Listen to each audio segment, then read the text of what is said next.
Hello everyone and welcome back to my channel, and in today's video we're going to be on video number 2 of my autism series. And in this video I'm going to be talking about my personal journey to finding out I was autistic, thinking I was autistic, my symptoms, my signs, a bit about my childhood. I'll try and insert some pictures here as well as to like me, what I looked like when I was younger, like what I did when I was younger, all that sort of stuff. I only have a few, I don't have many, so I can't put too many in, but I will try and put as many in as possible. So let's go ahead and get started. And trying to remain so strong. I know it's good if I'm wrong. I got it, I gotta go, running. So for those of you who are new here, my name is Deanna, I am 29 and I live within the southeast of the UK. I have always been in the southeast of the UK. I have not moved really very far from where I was born to where I grew up to now. So it's kind of all in the same sort of area, which was quite nice, to be fair, growing up and being in the same sort of area. I am having the itch to move, but that's completely off topic. So I have thought I was autistic about 3 years, maybe even 4, before I even got diagnosed. I grew up as a very shy child, and this is my recollection of my childhood. So my mum and other people who knew me growing up might have a different version. I was more outgoing when I was around my family and close friends, but when it came to people I didn't know or people that I didn't know didn't like me and things like that, I was very shy and withdrawn. I also was just I was very more of an outcast, I suppose, growing up. I was bullied from the age of about 5 or 6, all the way through my schooling and all the way up until I was about 16 or 17. And it was horrible. And you can put a certain amount of that down to, well, children are going to be children. You're going to get a certain amount of bullying, or you're going to be a bully, or, you're going to get a certain amount of bullying. But one of the bullying instances actually landed in a bully nearly killing me. So it did get very, very severe. And I think I've made a video on that one. Maybe not, but if I haven't, then I will just be sure to make it soon. If I have, then I'll be linking it on the card above. I think it's that side. It might be that side. I really can't remember. So I had a fairly normal upbringing. I was an only child for the first 5 years of my life, and then my parents welcomed 2 siblings, like a distance apart, but I've got 2 other siblings basically. And I lived in a fairly nice neighborhood. I also grew up not on the poverty line. My parents were fairly well off and still are, to be fair. And I saw that as my normal. I saw that as normal. And when you grow up with a certain type of upbringing, it becomes a culture shock when you see like the other side of things. Like my school was definitely, so not necessarily my primary school, but my middle and my upper school were definitely a culture shock for me, because it had people coming from all different types of areas and backgrounds, and I did always treat everyone with the same amount of respect as I would treat people that were in maybe the same class as me. But at school, I never really saw classes. This is just on reflection. So on reflection, I was probably seen as a more upper working class, whereas there was some kids who were on the poverty line and were like less well off and had less than me. And as I said, when I was at school, I didn't really see the difference. But that's kind of just to say how much of a kind-hearted person I was. I did not care whether somebody had everything or somebody had nothing. I was really not very materialistic at all, and I like to think I'm still not. Like, I don't want all of like the Dior perfumes and and the YSL handbags. I'm not someone who wants all of that. And as much as my YouTube journey progresses, because I want to make this my full-time job, because I also feel that my autism plays into my ability to be able to work a full-time job under an employer. I really do want to make this YouTube channel my full-time career.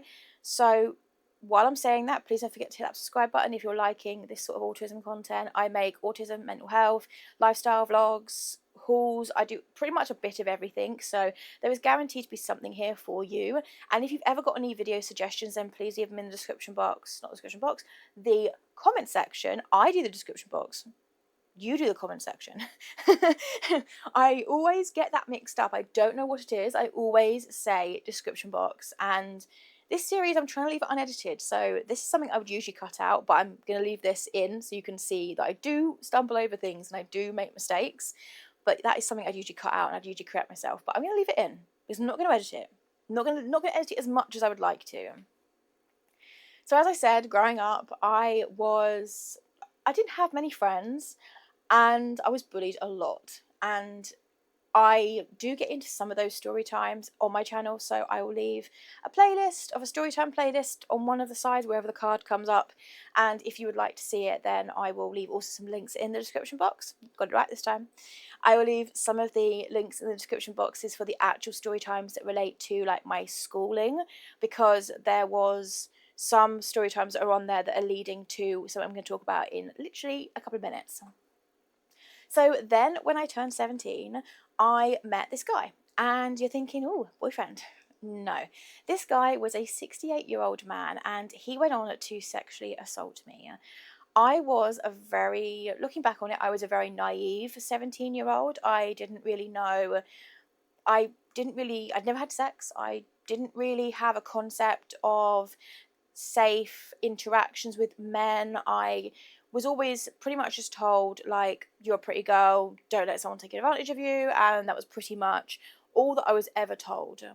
So I think it was difficult for me to grasp an idea of what to say when people, or like even just how to decode when somebody is trying to take advantage of you, when someone's trying to groom you, all that sort of stuff. And I want to be the voice for somebody who is potentially being groomed and is thinking, this doesn't sound right. Because I was groomed for about 6 months before the actual abuse started, and as I say, I do talk about that in my story times. But yeah, I think part of the reason I was abused and part of the reason he was able to abuse me was my naivety, which I think is also related to my autism. And yeah, so I was abused from about the age of, so I was groomed at the age of 17, like 17 and a half to 18. And then when I turned 18, he actually started assaulting me, which was, I suppose, quite clever on his part, I suppose, because the fact that he didn't actually start assaulting me until I was 18 meant that I was 18, I was an adult in the eyes of the law within the UK, and that meant that he would not be charged as a serious offence, and the police wouldn't take it as seriously because it wouldn't be an assault of a minor, it would be an assault of another adult. So it'd be sexual assault, not assault of a minor.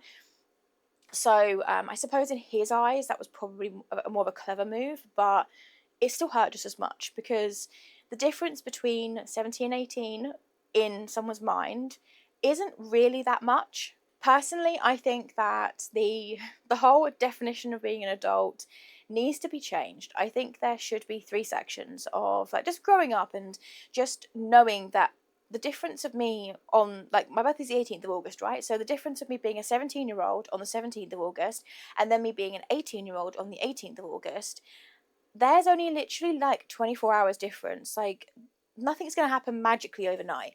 I think there should be, you're a child until you're 17, as it is now, then you should be like I don't know, a young adult section, maybe. I think that should be a section, like a young adult, and a young adult should be like 18 to 21. And then when you turn 22, that's when you become like an adult. And there should be different charges. There should be charges of, assault of a young adult, and it should be like almost like a breathing gap, like a gap of room that is not, you're not assaulting a minor, but you're also not assaulting a fully fledged adult. We do know from science that people don't actually mature mostly until they're about 25. So I just think that the sudden jump from a 17 to 18-year-old, there isn't really much difference in the mindset of somebody.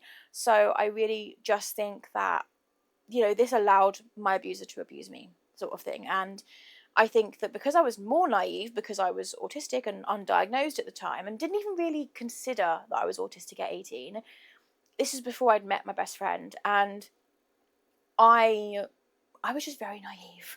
I don't even know how else to describe it. So then I want to fast forward on. So throughout this time, I was in and out of psych wards. I was really unwell. I had diagnosed anxiety and depression. At one point, I was diagnosed with bipolar 2. At another point, I was diagnosed with borderline personality disorder. And all of these diagnoses I disagree with. I disagree with borderline personality disorder, even though it's still on my record. I am currently fighting to have it removed. I disagree with the whole bipolar diagnosis, although at one point I did really think I did have bipolar. I didn't think it was bipolar 1 or 2. I thought it was cyclothymia, which is a version of bipolar, which is like rapid cycling bipolar. And I thought I had that. And to be fair, mental health does run in parts of my family. So I thought there was a chance I could have cyclothymia. And cyclothymia is not something that in my mind I've ever ruled out, but bipolar, fully fledged, bipolar 1 or bipolar 2 is something that I do not think I have. I also do not think I have borderline personality disorder or any sort of personality disorder. I like I actually think I am autistic with possibly elements of cyclothymia, possibly, but that is not something I've really done a lot of research in recently, so it's not something that I would like to, like, I don't know, say that I think I have. I think it's a possibility, but I also think it might not be. I think it might just be autism. Like, I'm definitely autistic, I've been diagnosed, and I know this is very rambly, sorry. um, so, after the sexual assault, I'm going to fast forward on a few years to when I met my best friend, and still my best friend now. Her name is Alex, and she has saved me on numerous occasions.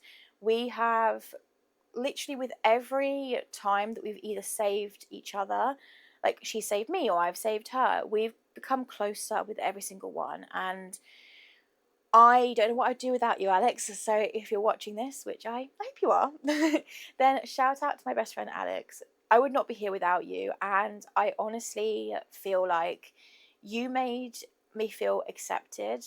And you also made me feel like being autistic was fine. You made me feel that being autistic was like I could be myself around you, which was my autistic self. I didn't have to mask, and through that you were able to gain an understanding and say, look, I think you're autistic. And I didn't really have, like, she'd been saying it, but like it wasn't until two separate health professionals said it that I actually finally bit the bullet and was like, right, let's put myself forward for a autism assessment. And so, just to recap, my best friend had said that she thinks I'm autistic. Two separate health professionals on two separate occasions had also said that they think I might be autistic. And the second one had said, I'm happy to make a referral. At that time, I did not accept his, like, invitation, basically. If it's even an invitation to have a referral put through. But I did when I think I was 23 at the time, or 24, when I finally said, yes, we'll get a referral put through. So then it took a bit of time to get the referral put through, but I got the referral put through. I think it was in January 2020, I think. It was just before COVID. So yeah, it was January 2020. And I got this referral put through. And then actually, I, through a no fault of my own, didn't have the full assessment completed, like the full pre-assessment. So they'd done the referral, but they hadn't done the evidence to support the referral. So I had to get that done, and they actually were able to backdate my, like, referral because it was no fault of my own. I'd had care coordinator changes, I had had like different people on my case, so it was no fault of pretty much anyone. It just meant that it wasn't done. So anyway, I had my assessment. So bearing in mind, I had the referral backdated to January 2020, and I had my assessment in the April of 2024. So I was on the waiting list for just over 4 years, and I actually got a cancellation appointment. So I don't even know how long else I'd be waiting if I did not get that cancellation appointment. But I went into the assessment, and this is where I'm going to start talking about the actual assessment and my road and my experience of having the assessment. So I'm going to insert a few clips now that I actually took of a few days prior to me having the assessment and my feelings prior to the assessment. That is why it's going to be a bit of a different scenery and stuff, but yeah, let's go those clips. Okay, I don't know quite what to say about this because I'm still in, like, utter shock. But I've just got a call from the autism assessment clinic to say, we've got an appointment for you, like, in 2 days' time. And I'm like, what? I've been waiting for this appointment for like 3.5 years, and now I've got an appointment booked in for 2 days' time. I'm like, Oh my gosh. Like, it's a whole thing like, oh my gosh, I can't believe it. Like, honestly. And I'm still kind of shocked. And I think, like, I acted, not impulsively, but I acted like it was okay. But in my mind, I'm freaking out a bit and I'm going, like, what's going on? But she's going to send me an email. And so I'm going to read that email in a minute on camera, I think, and see what it says and what I need to bring and stuff. But I literally have just woken up to this phone call and gone, hello, sort of thing. And I've just been like, I think I'm free. Yeah, I'm free. And when I asked her how long it was going to be, she was like, oh, anything up until like 3 hours. And I'm like, okay, so she can send me the details. So let me go and pull that up on my computer and see, because I'm like extremely nervous now. Okay, so I just got the email and I'm just going to read it because I don't even believe this is real. This is not real. I'm trying to convince myself it is real, but it's not. So the person just said, follow to our telephone conversation, attach all the details for your assessment on Wednesday the 10th of April. Please let me know if you have any queries. Otherwise, we'll see you then. Okay, so she sent me four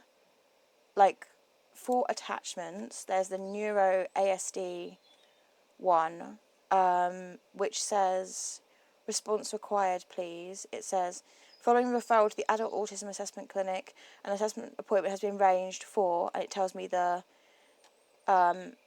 clinician, and it tells me the time and where it is.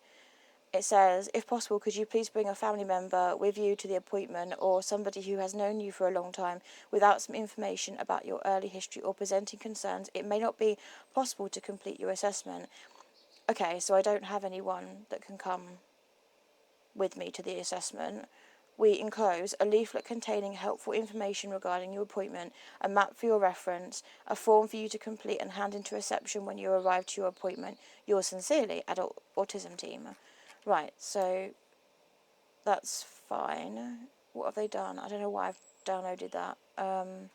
So then they've sent me a client demographics form to fill in, which is basically just about me and about my nationality and stuff.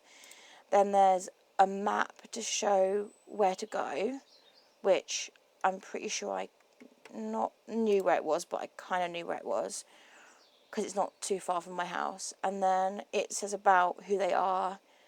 It says how autism is diagnosed. There is no medical test for autism. A diagnosis is made based on detailed information about your early development, your life history, and how you are at present. The information is gathered through talking to you from others who you may have known you before the age of 10 and or from a friend or partner. When diagnosis is given, this is of autism spectrum disorder, though many people prefer to call it autism. What to expect at your appointment. Your appointment may last up to 3 hours. You can request a break at any point, but there is usually a break around halfway through the assessment. During the assessment, you will be asked questions about your history and life at present. We will ask you about your educational and or work experiences, relationships, hobbies, and your mental and physical health. As we would expect characteristics of autism to present from childhood, it can be really helpful if you can bring a parent or older sibling with you to the assessment. If this is not possible, please bring a partner or friend who knows you well. This will help your clinician to gather necessary information. Whoever accompanies you does not have to be present for the whole assessment. Sometimes without the additional information from an informant, it is more difficult to reach a conclusion. If this is a problem, we can discuss other ways that the information can be gathered. During assessment, the clinicians will also explore how you communicate and interact with others in a social setting. During part of the assessment, apart from exceptional circumstances, you will be with the clinician on your own. This is because it is important for them to explore how you communicate in an unfamiliar environment without the support of a family member. What does the assessment lead to? The assessment may lead to a diagnosis of autism. If so, we will give you the information about further sources of support depending on the reason for seeking assessment. This may include employment issues, difficulty with relationships, and or mental health difficulties. Some people find that having a diagnosis helps both themselves and the family or friends to understand and accept them. Sometimes clinicians may identify the need for further assessment, such as for ADHD. In cases, we will make a referral on your behalf, or recommend that you seek from your GP. We will also run a post-diagnostic support group called Being Me. This is a structured program to help you learn more about autism. It runs on a weekly basis for 2 hours over the period of 6 weeks. Please note that this is not a treatment group. Waiting time. The waiting list for the assessment is currently 4 years. Well, yeah, I've been on there about 4 years. If you feel you cannot wait that long to be seen, please refer, for the private diagnosis. Okay, so I just have to go there. And I'm going to have to ring back and ask about, because I can't take anyone with me to the assessment, so I'm going to have to ring back and ask. So let me do that, basically.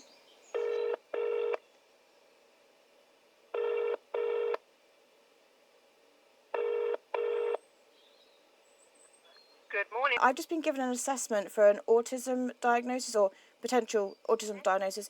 In the information she sent me, it basically says about bringing a friend or a family member, but that's not going to be possible. What's your name? Deanna.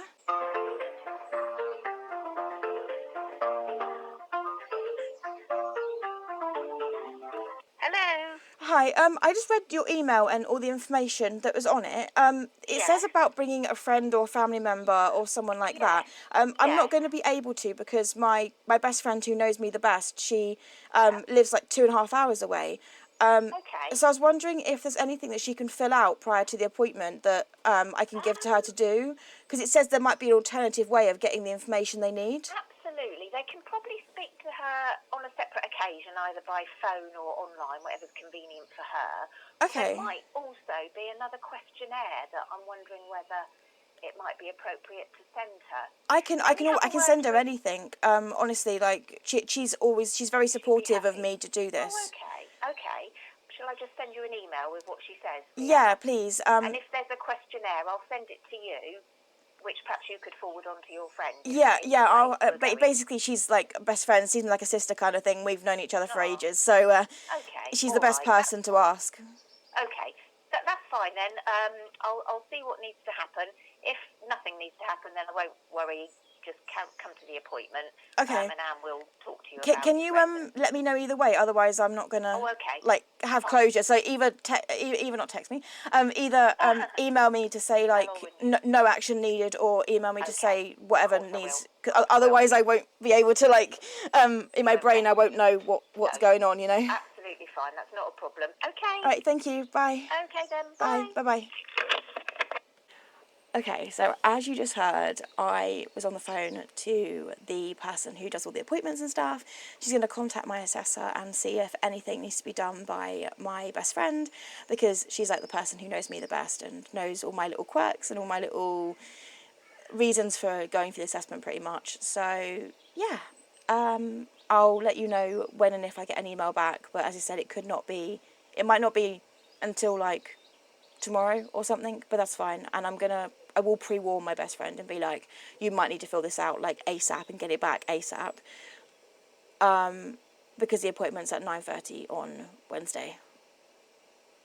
I actually can't wait to put this all together and see the whole process, because I'm definitely going to film a bit about why I'm going for the autism assessment. So that's probably going to be the next clip, but it'll be a bit later because I'm going grocery shopping in a minute. So yeah, I'll see you a bit later. So, as you can see from those clips, I was very anxious, and I remember just being very fidgety for those couple of days before my assessment. I was given a very last minute appointment, and I was actually quite proud of myself for accepting it, because I wouldn't usually accept an appointment that close to when it was going to be. And I accepted it because I was so eager to find out whether I was autistic or not.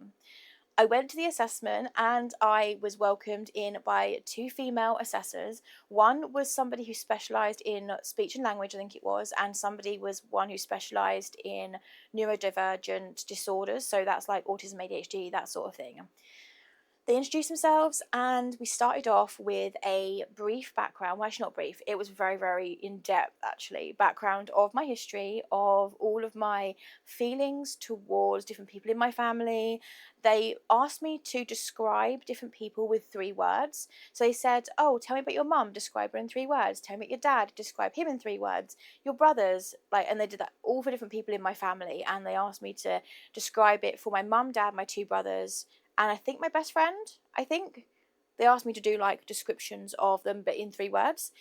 And some of them I really struggled, but some of them I was able to do it quite concisely and quite quickly.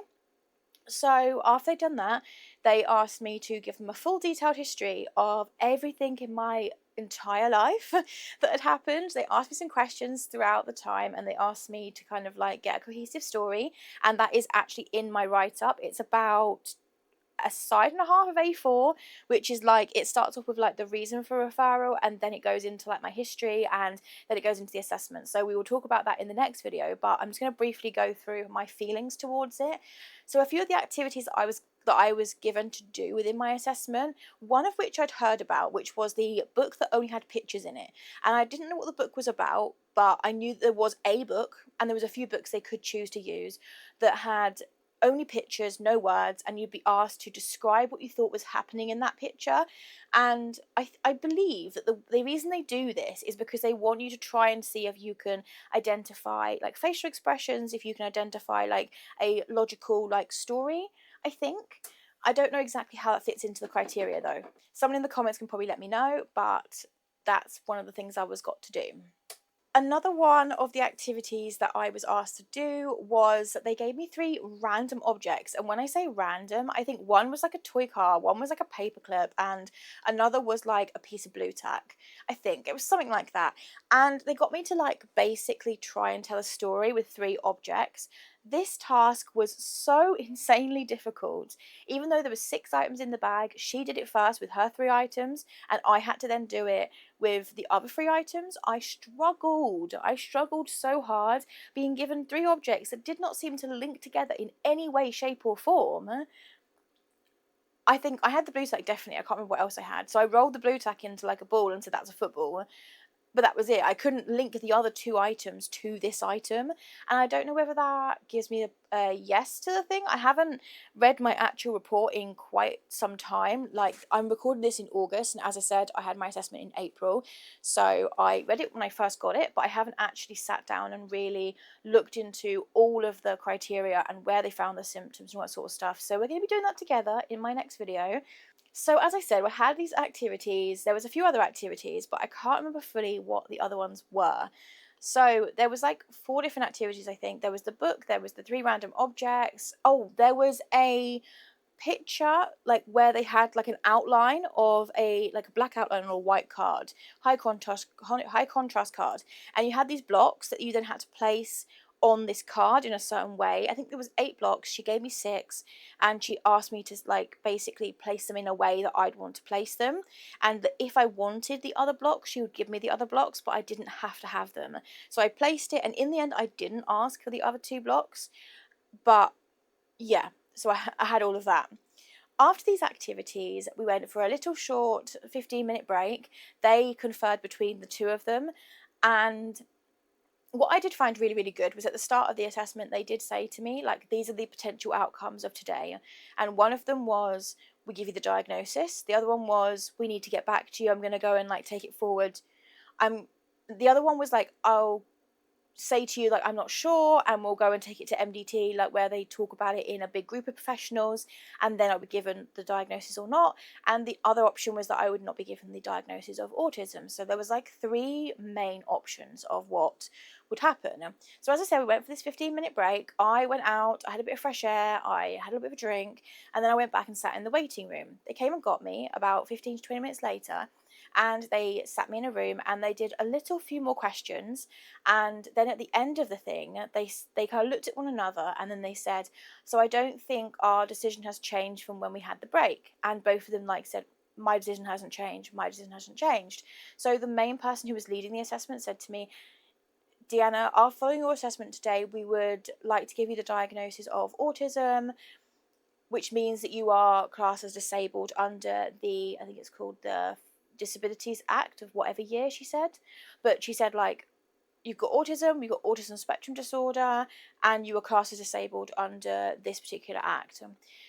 She then went through all the different things that would happen as a result of being diagnosed with autism. She went through the fact that I would get a letter of reasonable adjustments, which I could give to my employer, to anyone who I wanted to kind of be aware of, like, ways they can support me. She said I would then also get a longer document, which would be the write-up, which is what we're going to talk about in the next video.